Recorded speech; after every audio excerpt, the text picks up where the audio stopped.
बाढ़ में गरीब बहू का पेड़ और अमीर बहू की 2 मंजिल कोठी। रिया और प्रीति बाहर आंगन के अपने पेड़ पर बच्चों के लिए झूला डाल रही थी। लो बच्चों, तुम्हारा झूला डल गया। ये मम्मी, अब हम झूला झूलेंगे। पिंकी और चिंटू दोनों झूला झूलते हैं। ये कितना मजा आ रहा है झूला झूलने में। ये वैसे घर में पेड़ होने के बहुत फायदे हैं दीदी। हाँ सही कहा तुमने, हमारा अमरूद का पेड़ बहुत हरा भरा है। इसमें हमें सर्दियों के मौसम में भी अमरूद खाने को मिल जाते हैं और अब सावन के मौसम में बच्चे मजे से झूला झूल रहे हैं। हाँ दीदी, इन्हें खेलने दो, हम अपना बाकी का काम कर लेते हैं। दोनों अंदर जाकर बाकी काम करती हैं, लेकिन शाम को बूंदाबांदी शुरू हो जाती है। ओहो, बारिश आ गई। चलो बच्चों, जल्दी जल्दी बर्तन रखो। हमारी छत भी खराब हो रही है, जिसकी वजह से घर में पानी टपक रहा है। हाँ दीदी, हमारी किस्मत में यही है, अब बाल्टियां भर भर के खाली करनी होंगी। बारिश का मौसम तो हमारे लिए हर बार मुसीबत ही लेकर आता है। अब हमारी परेशानियों की शुरुआत हो चुकी है। हाँ माँ जी, और इसका कोई हल ही नहीं मिलता। उनका पूरा दिन भर में टपक रहे पानी को इकट्ठा करके फेंकने में ही गुजर जाता है। वहीं दूसरी तरफ, वाह, आज मौसम कितना सुहाना हो रहा है। बारिश के मौसम में तो मजा ही आ जाता है। हाँ मम्मी जी, और ऐसे मौसम में गर्मा गर्म मस्त चाय पकौड़े मिल जाए तो मजा ही आ जाएगा। तो देर किस बात की है, जा जाकर बना ले। हाँ, पकौड़े तो मुझे ही बनाने होंगे। पायल गर्मा गर्म पकौड़े बनाकर लाती है और सभी बाहर आंगन में बैठकर बारिश का मजा लेते हुए पकौड़े खाते हैं। आज तो पकौड़ों का स्वाद ही बढ़ गया। बारिश की वजह से 2 गुना स्वाद आ जाता है। लेकिन मम्मी जी, आजकल बारिश कुछ ज्यादा ही तेज हो रही है। बारिश का भी कुछ भरोसा नहीं होता। कब ये रुख बदल कर कहर ढाए और कब शांत हो जाए, कुछ नहीं पता। बारिश की शुरुआत में कुछ ऐसा हाल था। कुछ दिन बीतने पर, दीदी आज तो बहुत तेज बारिश हो रही है, आज हम खाना कैसे बनाएंगे?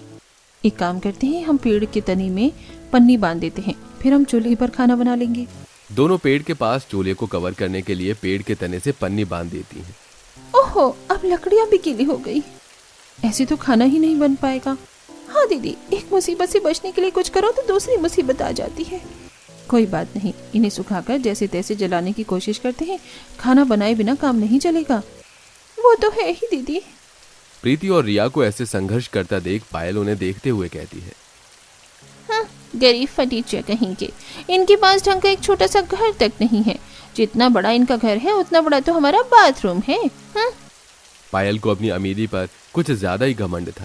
बारिश में उसे कोई परेशानी का सामना जो नहीं करना पड़ रहा था।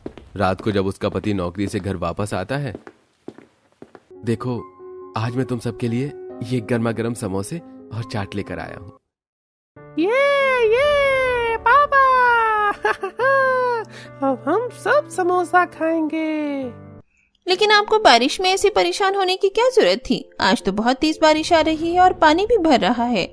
परेशानी की कैसी बात है, मैं तो आराम से अपने ऑफिस में बैठा था।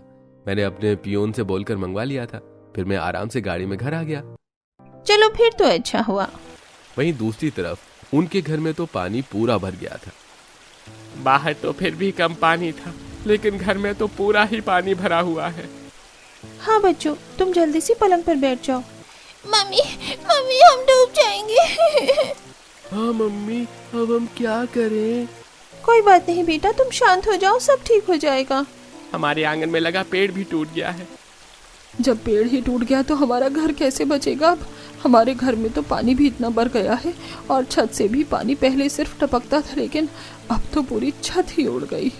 बारिश इतनी तेज थी कि पूरे गांव में बाढ़ आ गई थी, जिसकी वजह से बाढ़ में अब उनका घर ढह चुका था और पूरा परिवार बाढ़ में डूब रहा था। तभी वहां एक बड़ा सा पेड़ का तना बहकर आता है। अरे वो देखो, वहाँ वो पेड़ का तना बहकर आ रहा है। हम उस तने पर बैठ जाते हैं तो पानी में डूबेंगे नहीं। हाँ हाँ, जल्दी चलो, वरना अगर ये तना बहकर आगे निकल गया तो इस बाढ़ से बचने का आखिरी रास्ता भी हमारे हाथ से निकल जाएगा।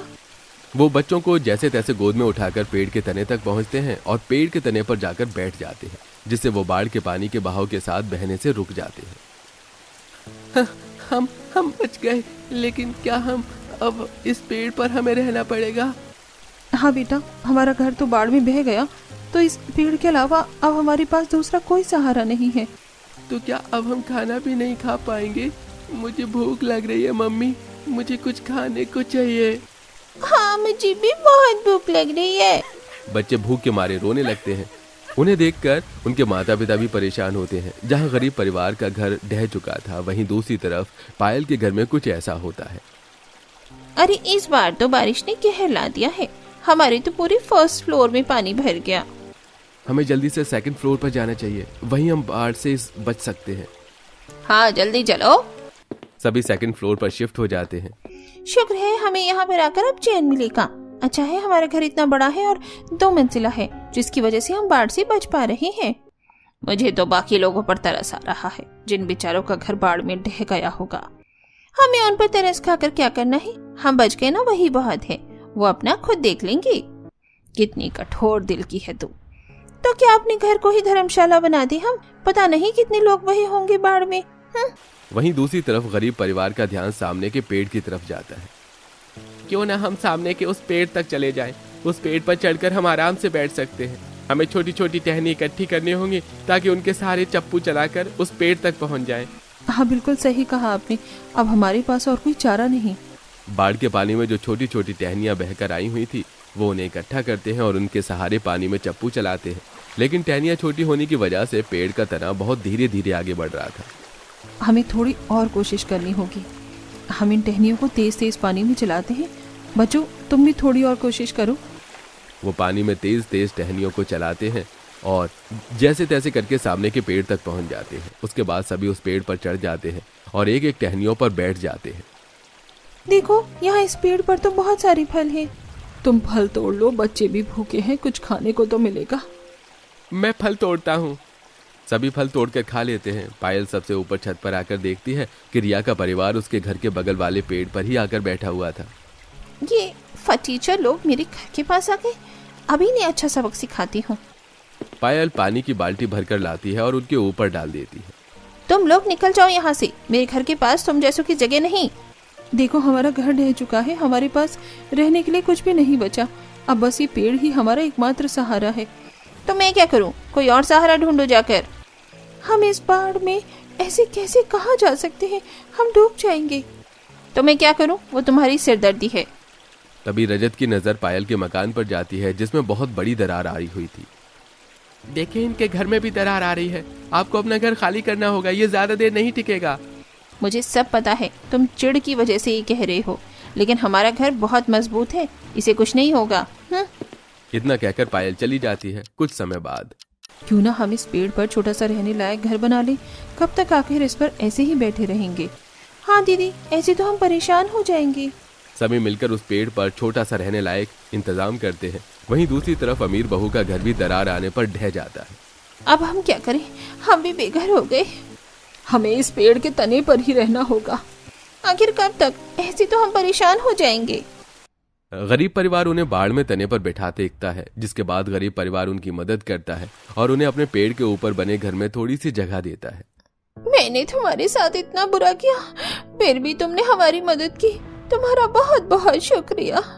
कोई बात नहीं, हमें ही मुसीबत में एक दूसरे की मदद करनी चाहिए। अब हमेशा रिया और पायल एक दूसरे की मदद किया करते हैं। सोच रही हूँ अब अपने छोटे बेटे की शादी भी कर दो। जी माँ जी, सही सोच रही हैं। अरे भैया की शादी की बात चल रही है और मुझे इन्वॉल्व भी नहीं किया आप लोगों ने। देख रही हो आरती, कैसे माँ जी के सामने उनकी बेटी टाइट जीन्स और टी शर्ट में घूम रही है। अगर हमारा घूंघट 1 इंच इधर से उधर हो जाता तो हमारे पुराने ख्यालात वाली सास हल्ला काट देती है। तभी वहां आता मनोज अपनी माँ की बात सुनकर। ये क्या माँ, मेरी शादी की बात चल रही है और मुझे ही इन्वॉल्व नहीं किया गया इस कॉन्वर्सेशन में। वैसे माँ, मैं आपको बता दूं कि मैं आपकी पसंद की लड़की से शादी नहीं करूंगा। ऐसे कैसे नहीं करेगा, तेरे तीनों बड़े भाई ने भी मेरे पसंद से शादी की है, तू भी करेगा। तीनों भैया की बात कुछ और थी। मैं किसी और से प्यार करता हूँ, वो लड़की दिल्ली की है, एजुकेटेड है, और अगर आपने मेरी शादी उस लड़की से नहीं कराई तो मैं घर छोड़ के दिल्ली चला जाऊंगा। रुको, घर छोड़कर जाने की बात मत करो, वरना हमारे खानदान की बेइज्जती हो जाएगी। तुम्हें उस लड़की से शादी करनी है ना, ठीक है, उसी से करो। और रही तौर तरीकों की बात, तो वो तो उसे घर की तीनों बहुएं भी सिखा देंगी। अब उर्मिला अपने बेटे की शादी पढ़ी लिखी और मॉडर्न लड़की से करवा देती है। अगले दिन सुबह 4 बजे तीनों ही बहू दिशा का दरवाजा खटखटाती हैं। ओह गॉड, इस वक्त कौन पागलों की तरह दरवाजा खटखटा रहा है? आंखें नहीं खुल रही हैं, दरवाजा क्या खोलूं? अब दिशा शॉर्ट नाइटी पहने दरवाजा खोलती है, जिसे देख तीनों बहू अपनी आंखों पर हाथ रखकर कहती हैं, अरे भैया, ये क्या पहन रखा है देवरानी जी? आपके पास पूरे कपड़े नहीं थे क्या? पहले तो अपनी आंखों से ये हाथ हटाइए। और ये नाइटी है जिसे रात को पहनकर सोते हैं। क्या ये नाइटी क्या होता है? हम तो ऐसे ही भारी भरकम साड़ी और गहनों में लद कर सोती हैं। अरे तुम ये सोने और उठने की बात बाद में करना, अभी टाइम निकलता जा रहा है। देवरानी जी नहा धोकर रसोई में आ जाइए, 6 बजे तक सब नाश्ता कर लेते हैं। 6 बजे? हो उफ, अभी तो मेरी नींद भी पूरी नहीं हुई है। अच्छा मैं आती हूँ। अब दिशा नहाकर डिजाइनर साड़ी पहनकर हॉल में आती है। जेठानी जी कहाँ हैं आप? मैं नहाकर रेडी हो गई हूँ। दिशा जेठानी को बुला रही होती है कि इतने में उसकी सास उर्मिला वहां पहुंचती है और दिशा को ऐसे स्टाइलिश साड़ी में देखकर कहती है, ये सब क्या है बहू? शादी का पहला दिन है ससुराल में तेरा और तू बिना साज श्रृंगार के घूम रही है। तेरे शरीर के गहने, मांग में लंबा चौड़ा सिंदूर, जड़ी कोटे की साड़ी, ये सब कहाँ है? मम्मी जी, ये सब तो पुराने जमाने के लोग करते थे, अब तो मॉडर्न हो गए हैं हमारी सोसाइटी वाले, और हम भी। ये सब अब कौन करता है? तभी वहां पर कोमल आती है। भाभी, सोसाइटी कितनी भी मॉडर्न हो जाए, पर हमारे घर की बहुएं 24 घंटे हैवी साड़ी और भारी भरकम गहनों में रहती है। भाभी, आप लोगों ने इन्हें कुछ बताया नहीं अभी तक? हम बताने ही तो आए थे। चलो चलो दिशा, अब तुम्हारा साज श्रृंगार कर देते हैं। अब दिशा अपनी जेठानी की तरह हैवी साड़ी, लंबा लाल सिंदूर, घूंघट पहने, गहने पहनकर आती है।